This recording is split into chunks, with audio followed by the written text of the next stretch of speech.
Hi, this is Eddie Deezen. You're listening to Breaking the Fourth Wall. I was Mandark in Dexter's Laboratory. Ha ha ha ha ha ha ha ha ha.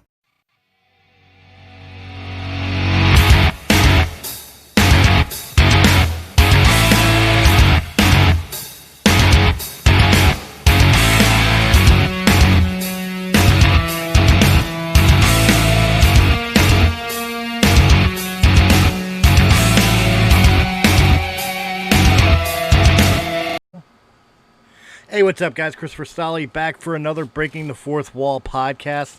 Guys, I'm really excited for this one because this one here is I get to sit down with a writer, director, actor, producer, and so many other things that during my research I have discovered that he has been involved with, things that he has been a part of, things that he helped create, write, bring to the world, that it's pretty much influenced majority of most of our childhoods or our entertainment experiences. Ladies and gentlemen, the legendary Carl Gottlieb. Carl, how you doing today? Hello. I'm fine, thank you. And yourself? I can't complain. I can't complain at all. But look, I'm gonna cut the gristle and get right down to the bone with this one here. Sure. The first thing, looking at your IMDb and learning more about you and the things that you've done. The first thing I've got to come into here that I just have to bring it up because it struck me so much was you were part of a comedy troupe? Yes, indeed. San Francisco satirical improvisational review called The Committee, established in San Francisco in 1963. I was a stage manager and a director, and then I became an actor in '66. And when the show moved to Los Angeles in '68, I moved with it, and we opened at the Tiffany Theater in Los Angeles on the Sunset Strip. And from there, I got spotted by the Smothers brothers and everybody else, and Bob Altman, and an agent named Mike Medavoy, who paired me with young Steven Spielberg. And that was the beginning of my big-time professional life.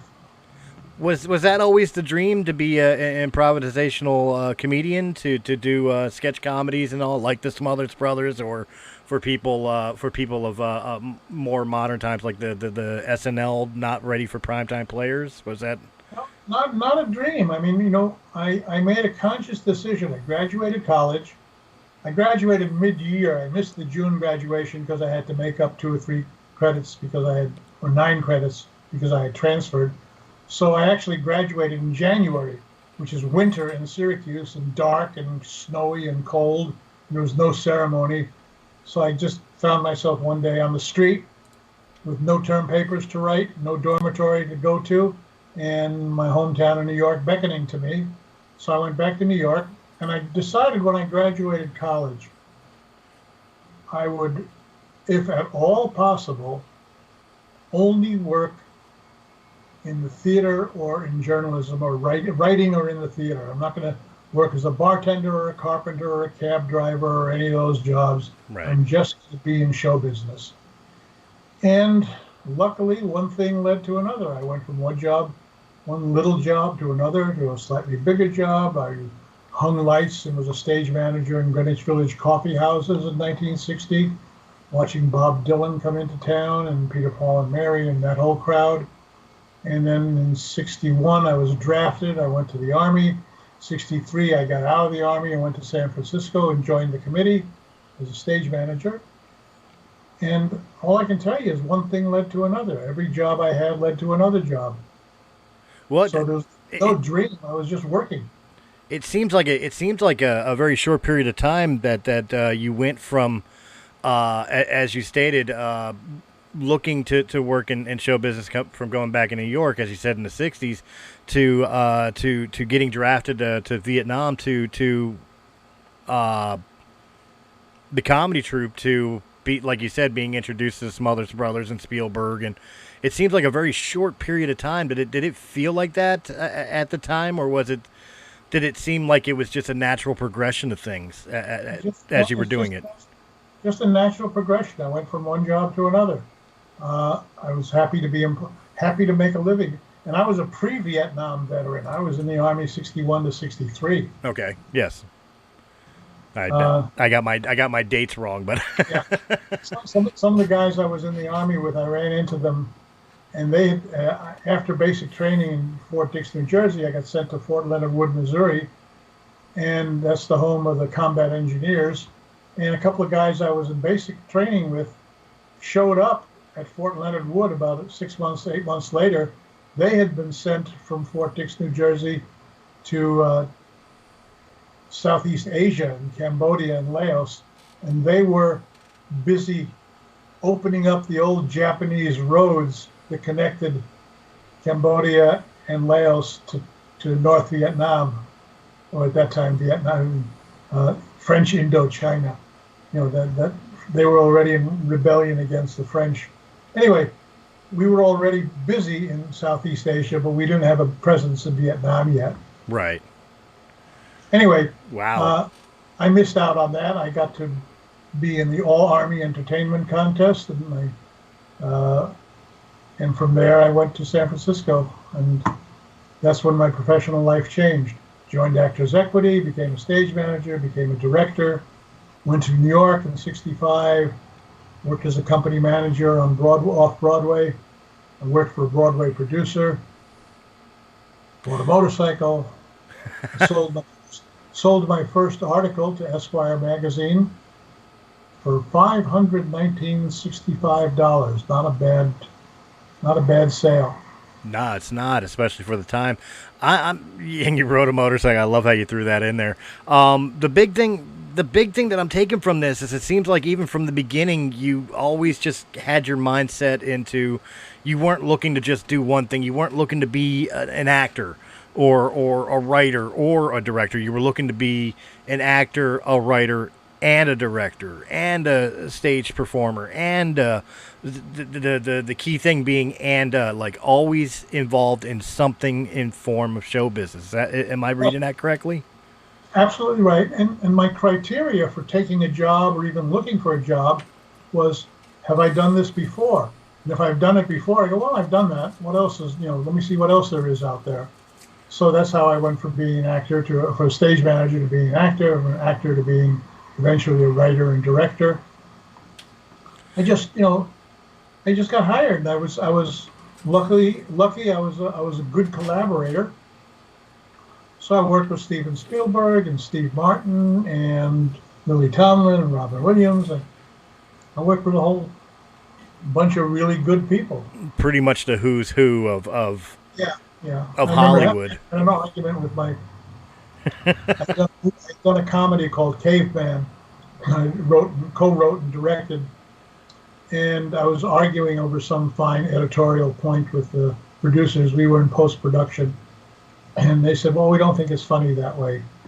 And I kind of lost it. I said, excuse me, I have worked with every comic star in the business. I worked with Steve Martin, with Lily Tomlin, with Robin Williams, Richard Pryor, Flip Wilson, the Smothers brothers, Carol Burnett, All in the Family, Bob Newhart. Excuse me, I know comedy. Right. I know it's funny. Well, we're the producers. We can do what we want. Okay, but you're wrong. And of course, they realized it, and they recut the scene the way I cut it in the first place.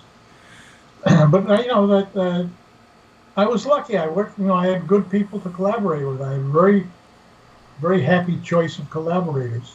They just circumstances hooked me up with a lot of people.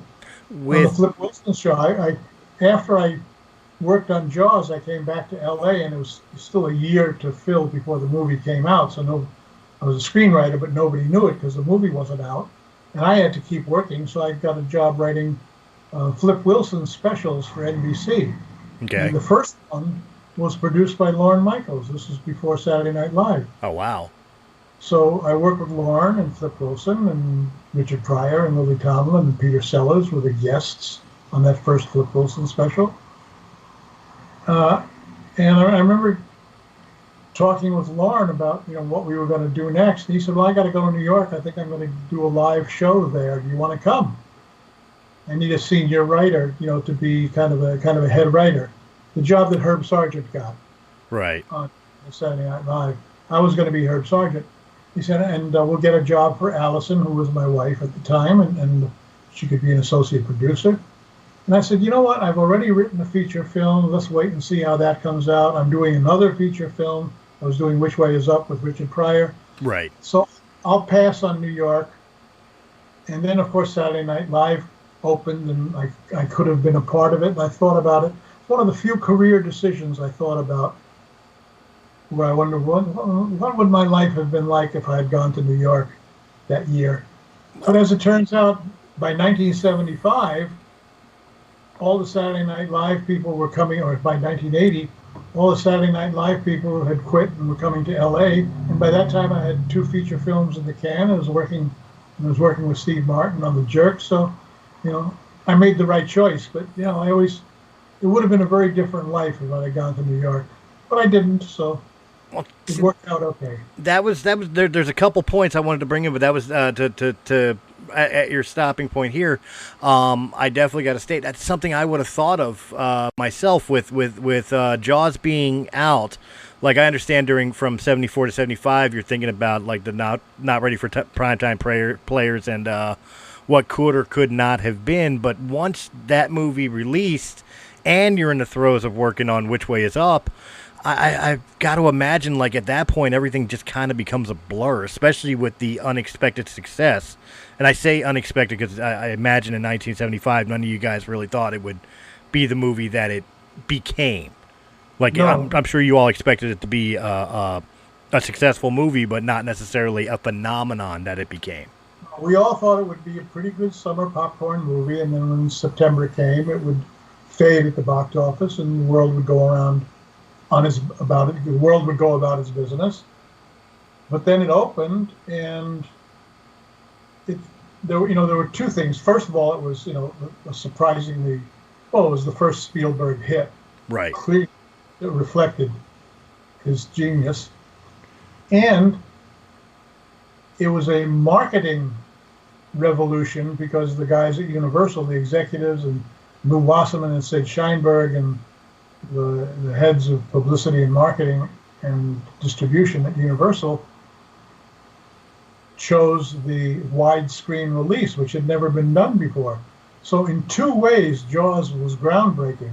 First, in its release pattern, which has become the standard release pattern for summer movies ever for the next 45 years. So that worked. And then the movie, of course, the attendance never fell off. It just, more and more people kept buying tickets. And it was the first time that kids were going multiple times. People were going to the movie 5 times. They would take their friends, they'd see it again. So it just started breaking all records, and then it became the thing that it was. And nobody at the time planned for it, including Steve Spielberg and Universal Pictures. They thought it would be successful. They hoped it would be successful. But the thing about hits is we don't tell the audience what's a hit. They tell us. Right. You can buy an opening weekend with, $100 million ad campaign, but if the picture doesn't get word of mouth and people don't tell their friends, that's the end of it. But Jaws, for some reason, hit a note with everybody. Well, it is absolutely phenomenal, and I did promise you that we won't spend all day on Jaws. There's plenty of interviews that you've done, plenty of documentaries that you've done, and including a book that you've written about Jaws that people can get all that information. So I'm not gonna drive the boat here on that, but I do got to say that what you've created has been, as far as Jaws is concerned, or helped create, was literally a phenomenon that's generational. To the point that I told our publicist friend, Steve Joyner, one day, as I told him I just sat down my 11-year-old daughter to watch Jaws for the first time, and she absolutely loved it. Forget the fact that it's rooted in 1975, and that the practical effects and all that may not be what she would normally see in modern style movies. She just absolutely adored the film. And the same story I always tell everybody is I saw Jaws at 5 years old, And the movie scared me so bad that a 5-year-old would no longer take baths. He would only take showers because he was afraid the shark would come up through the drain. Like, Yep. you guys created a primal fear that's just spanned generations, and I dare say would span beyond generations to come. It is literally one of the masterpieces. I literally put Jaws there. And who am I? I'm no critic. But I literally put Jaws in the same veins as like Sound of Music and Gone with the Wind, just the masterpieces of cinema. Well, yeah. If you correct for inflation, it's still one of the top 10 films of all time. Interesting how Spielberg has like 6 of the top 10 pictures of Steven Spielberg films. But I imagine even with Spielberg, and this is by no means me belittling Mr. Spielberg in any way, shape, or form, but I got to imagine even a director is only as good as the people he surrounds himself with, his writers, his actors, his film crew. Like, everybody has a hand in it, and I think, I do believe that Steven, at least from interviews, I've never talked to the man, but from interviews and documentaries I've watched of Steven, he pretty much says it the exact same way as my success has always been my crew's success. Yeah, though that's modest of him. The fact is, there's only one Steven Spielberg.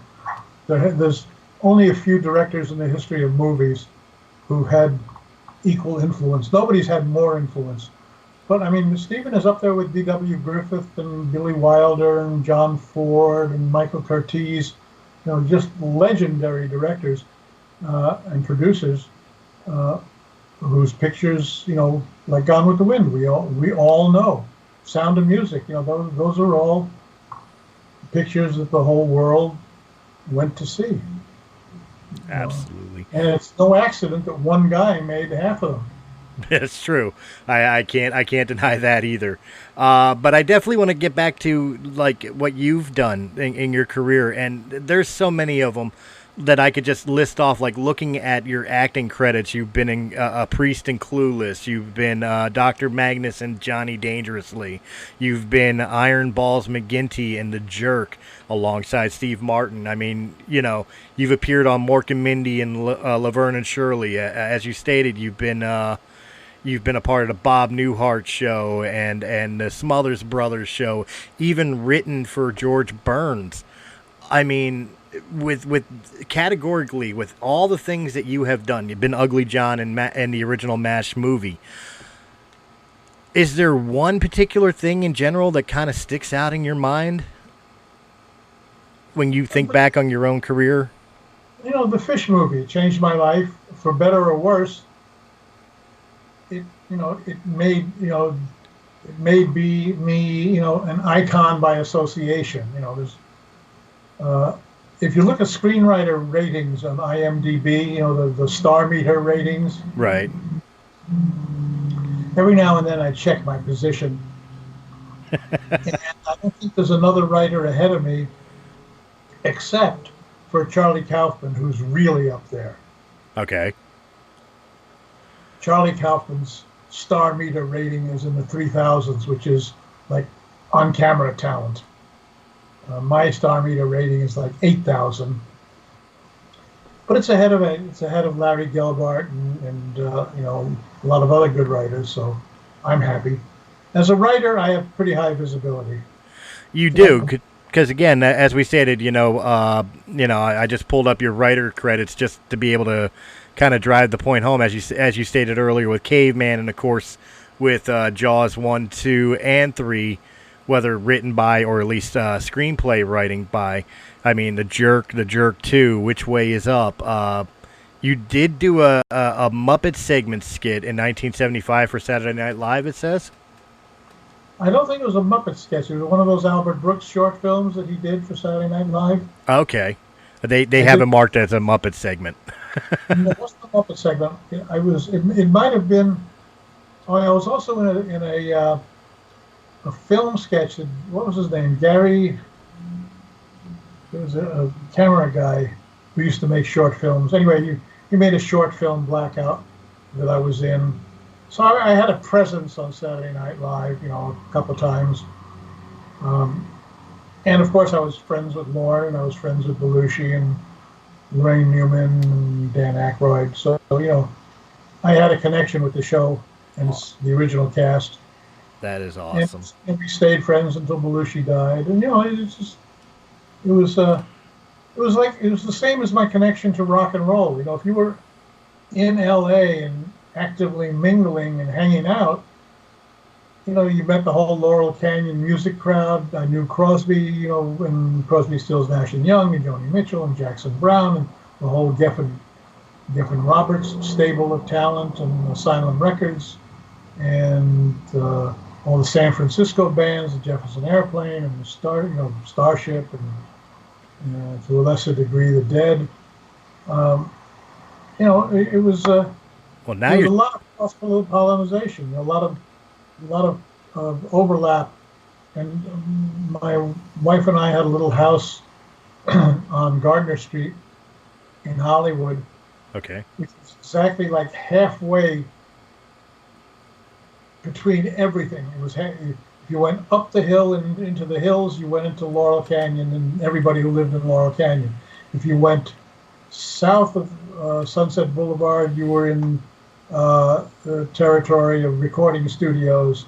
If you went east, you wound up at the Hollywood Bowl or the Greek Theater, or in downtown Hollywood, where all the record plant and Wally Heider and Sunset Sound, all the recording studios were.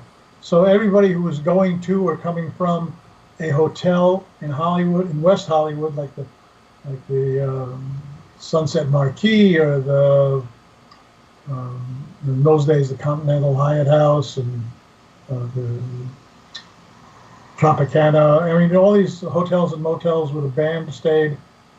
People would stop at our house on the way to the gig or the way to the studio, or come by the house after the studio to unwind. It was just a wonderfully fertile time. Everybody knew everybody else. See, you're speaking my language now, because like one of my all-time, as a musician myself, many years ago, one of my major influences was always Jim Morrison of the Doors, and you're speaking right around that era of music. He was in residence at the what was the motel? The one where Janis died. Oh, it's on the tip of my tongue too. Yeah, right next to the Magic Castle. Yeah. Anyway, yeah, he was. There was a lot of Janis and Jim Morrison and some other people, all, and the band lived at that motel while they were in LA making records. It was, what can I tell you? It was a great time. Everybody knew everybody else.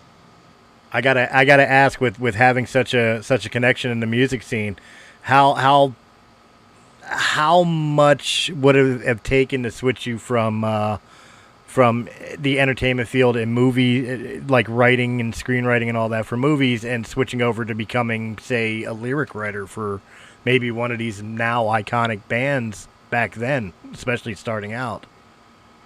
Was that ever something you thought about doing or pursuing? Not really. I dabbled in lyrics a couple of times. But I remember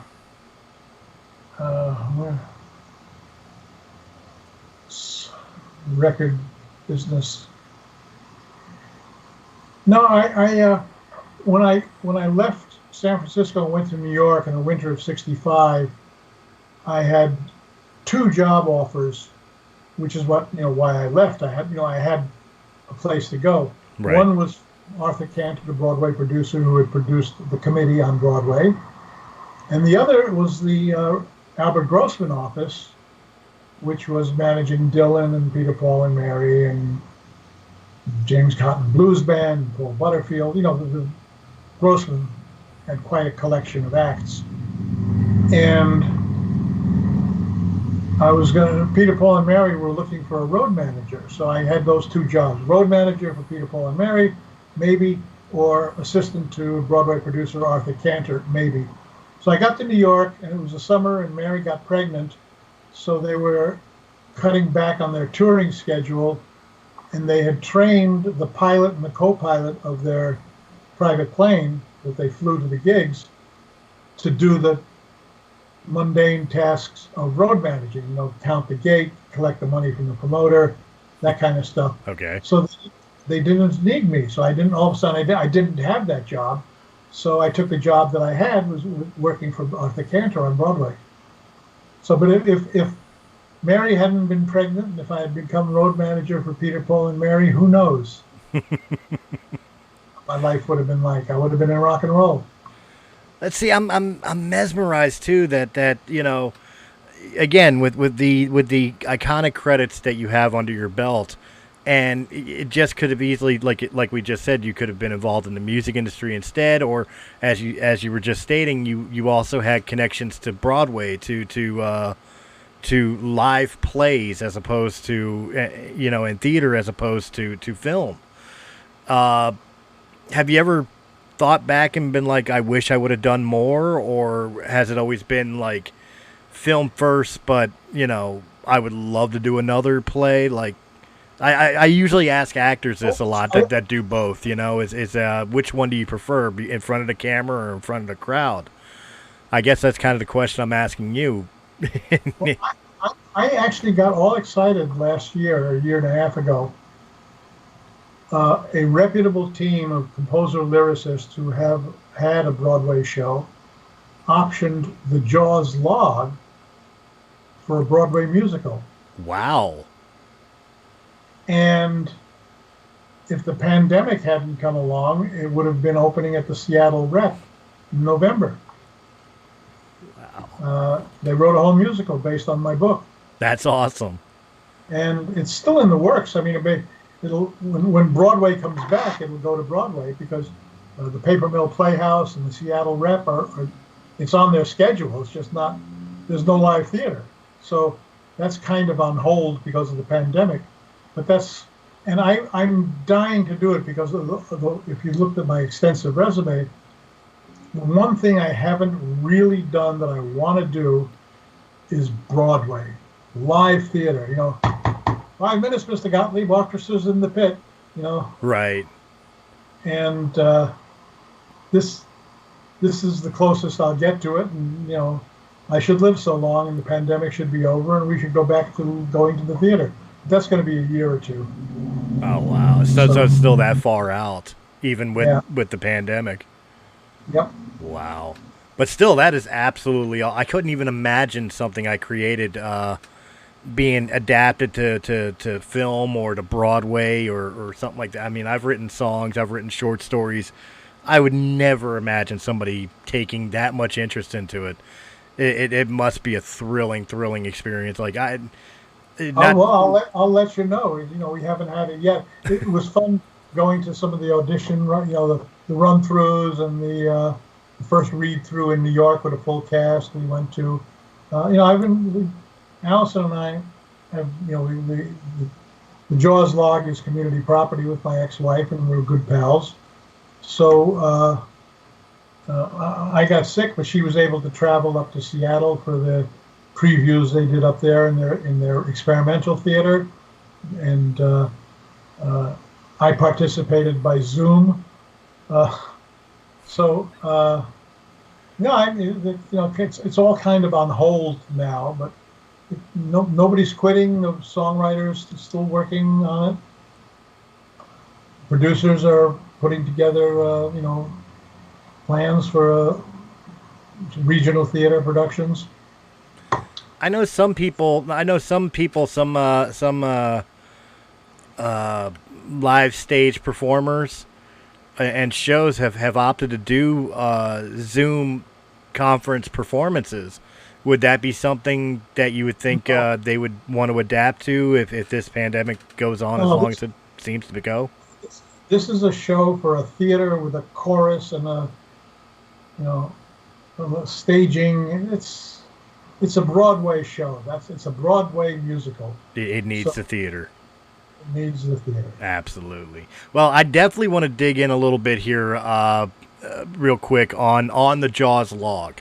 As you know, I downloaded it from Amazon. I got it on my Kindle. I've started reading it. I am fascinated with the behind the scenes and everything that you're discussing. I'm literally in part 1, so I can't pretend like I know a whole lot about the book yet. However, I am curious about the inspiration behind even wanting to write a story about being behind the scenes of Jaws, even though we all know a lot of the mishaps and stories generally. I'll tell you how that came about. Absolutely. Principal photography was finished, 3 months and $4 million over budget, but it was done finally. But it was done in the winter of 74, 75. And it was going to be a summer picture, so they had all of spring to fine-tune it and preview it and, polish it. And in those days, film merchandising was pretty primitive. I mean, there was a lunchbox and a T-shirt and a coffee mug, and that was about it. But Universal MCA had just hired a guy from New York who was in the publishing business, and they decided they would like to, in connection with the release of the film, because it was going to get a substantial release, they wanted to do a coffee table book with a lot of glossy pictures from the production, and the book was going to be in 3 parts. One by Steven Spielberg as the director, one by Zanuck and Brown as the producers, and one by Peter Benchley as the novelist. Okay. We were all a third of the book. And Steven, who was very busy getting to work on Close Encounters, said, I really don't have time for it. Will you ghostwrite my third? And I said, sure. So then Benchley got busy and was, and then Zanuck and Brown had other stuff to do. So they came to me and said, well, everybody's dropping out. Can you do a book about the making of the movie? You were there. And I said, yes, I was. I have notes. I interviewed. So I did a whirlwind of interviews with the people who knew stuff that I did not know. What's Carl Rizzo, the little guy who played, did some of the underwater sequences. I talked to Bob Matty, who built the shark. I talked to everybody who I didn't, nobody had been on the set for 3 months while we made the movie. So everything that happened on the vineyard, I knew. Right. So I did a round of interviews to find everybody that wasn't on the vineyard, and I compiled my notes. And then I went away to a fat farm up in Napa Valley, and in between health food shakes and fasting, I sat down with my notes and I wrote the book. And sent it off to New York, and they printed it in a mass market paperback. It came out, I think, the movie came out July 16th, I think, 1975, and my book was, the pub date was, June 16th was the release date for Jaws, and July 2nd, I think, was the pub date of my book. So Wow. It was in the stores and the supermarkets at the same time the movie was in the theaters, and it sold millions of copies. The most money I made from Jaws was from the book. I got paid very little for writing. I got paid very little for acting. A pittance when you think about it. But the book made me enough money to move to a big house and buy a car, and I had a life after that. I imagine the book is still a hot property today. Like, you can walk into a local Barnes and Noble, or as I did, go to Amazon and purchase and download to your Kindle. Like, is it still a hot seller today? Yeah, I get royalty statements every twice a year with sales.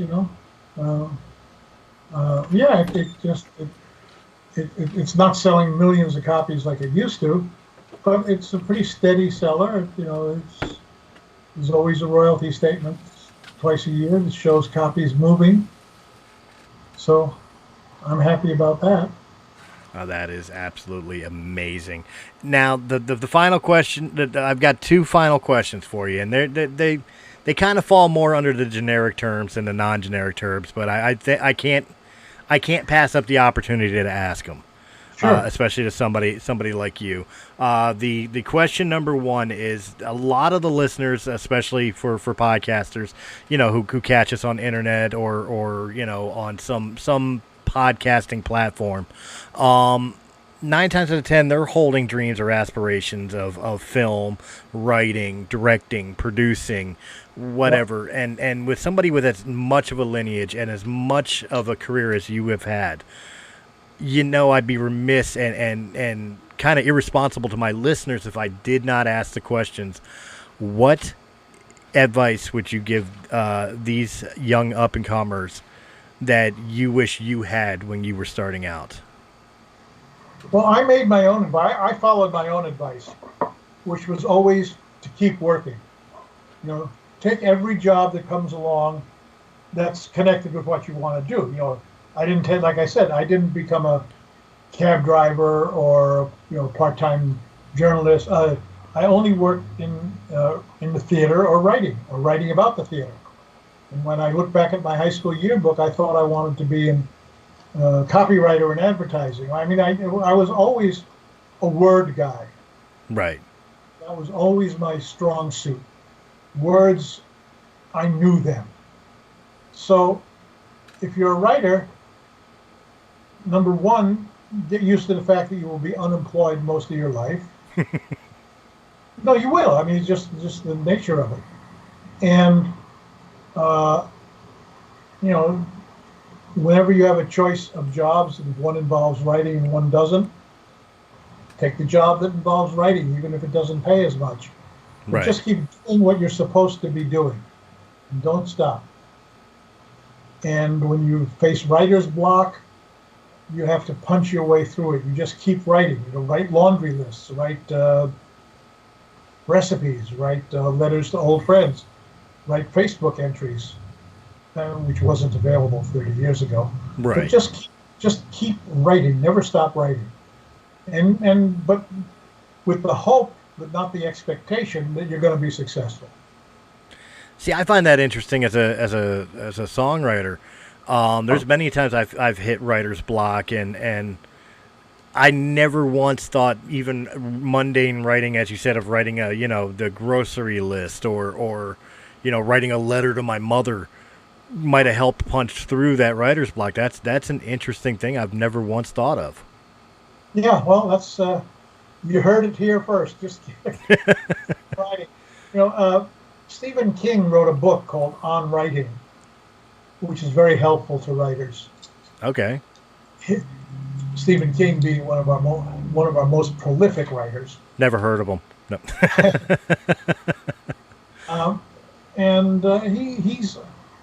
He's one of those guys who can't not write.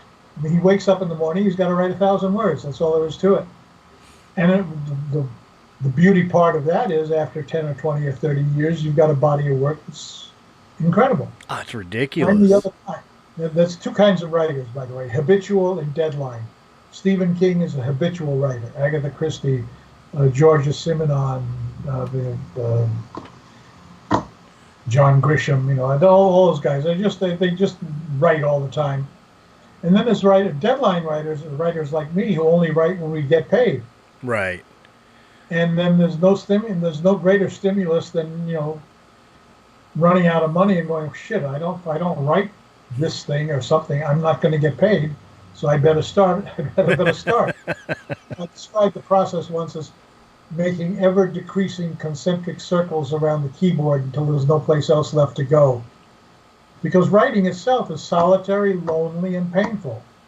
Nobody enjoys it, except maybe Stephen King. But, it's not fun. With as many books as he puts out a year, I got to imagine he enjoys it in some way. George Bernard Shaw put it best. Somebody said, Mr. Shaw, do you like writing? And Shaw replied, I like having written. That makes writing, sense. Like I said, writing is painful and lonely. When you're done, you've got something, and that's the good part of it. Unlike actors who have to have a stage or a film to showcase their work, a writer, you've always got a stack of paper with your words on it. If nobody reads it today, they'll read it tomorrow, and maybe they'll read it a year from now. Maybe somebody will find it in the bathroom and say, "Hey, we should produce this." It happens.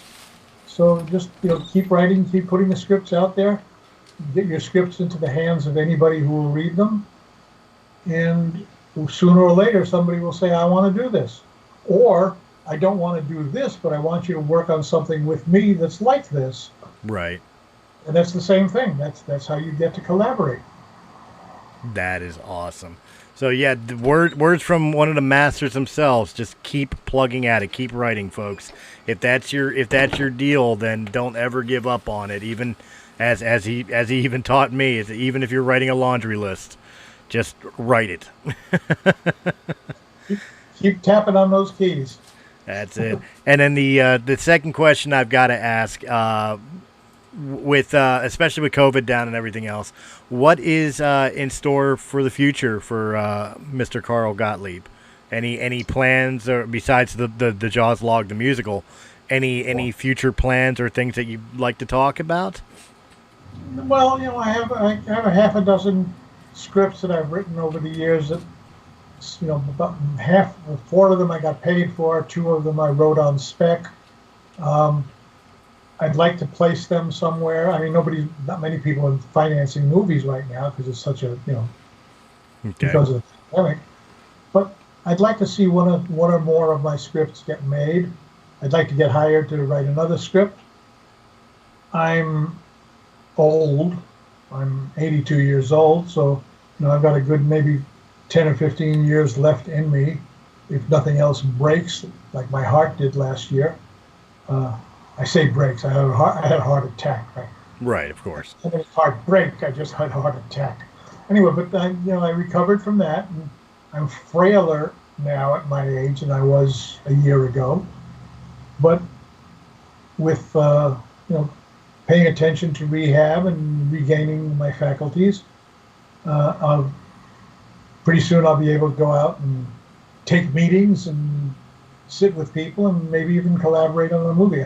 I don't think I'm up for directing. I don't think I can stand the physical demands of directing.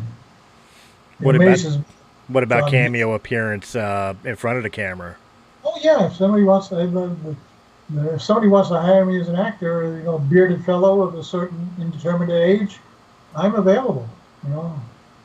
Hey, out there, you want Carl Gottlieb to act in your movie? Just give me a call. Acting is the best job of all. Is it? I've always been scared of it. No. You just go in. They put you in a trailer. They give you your wardrobe. They send you the makeup. You go to the set. You meet the other actors. You meet the director. You say your words. You go back to your trailer. They come and get you when they need you again. And then when you're done, you're done. Then you go home. You don't have to worry about it. You don't worry about the marketing. You don't worry about what happens to your performance. You don't worry about the editing. That's in other people's hands. I mean, I'm talking about my kind of acting, which is day player, supporting player. Right. If I was a co-star or a star of a feature or a series, that would be different. But I don't see that in the cards. I might be a second banana on a series. I could play the Peter Boyle part in Everybody Loves Raymond, maybe. That'd be kind of neat. The Jerry Stiller part in Seinfeld. No, but that's a long shot. So, acting is the simplest, and in many ways the most rewarding because you have a public face. Well, and you don't have to wear a tie to a restaurant. I'll tell you what, that is. I'm now going to be keeping an eye out because I know you're going to show up on a scene now. Not for my show, but just you're gonna show up somewhere very soon. Once everything gets back, once the world gets back into some semblance of order, I know you're going to break back out. From your lips to God's ears. That's it. From my lips to God's ears. If he's paying attention, don't make a liar out of me. She's paying attention. But Carl, it's been an absolute pleasure talking to you. I've had a blast. I hope my listeners have had a blast. If there's any questions I did not ask that the listeners might want to hear, what it would be the best way to be able to get those questions to you? Have them write you, and then you can put a cut and paste them all into a single document, send them to me, and I'll answer them, or we'll meet again and talk about them, or whatever. However's best. Absolutely. I'm available to you on Facebook and email. So awesome.